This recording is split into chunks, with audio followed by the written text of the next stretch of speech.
दरवर्षी केळी पिकावर करपा रोगाचा प्रादुर्भाव होत असल्यानं केळी उत्पादक शेतकऱ्यांना केळी लागवड करायची की नाही असा प्रश्न पडलाय। जळगाव जिल्ह्यातील चोपडा यावल रावेल हा पट्टा केळी उत्पादक म्हणून ओळखला जातो। या भागामध्ये मोठ्या प्रमाणावर शेतकरी केळी लागवड करत असतात। केळी लागवड केल्यापासून ते काढणीपर्यंत शेतकऱ्यांना मोठ्या प्रमाणावर खर्च येतो, तसंच केळीची काळजी देखील घ्यावी लागते।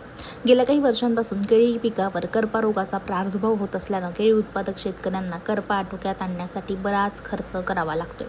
केळी परिपक्व होण्याच्या मार्गावर असताना करपा रोगाचा प्रादुर्भाव होत असल्यानं केळीचे घड परिपक्व होण्याच्या आत केळी पिकत आहे। व्यापारी केळी खरेदी करण्यासाठी मागे पुढे विचार करतोय।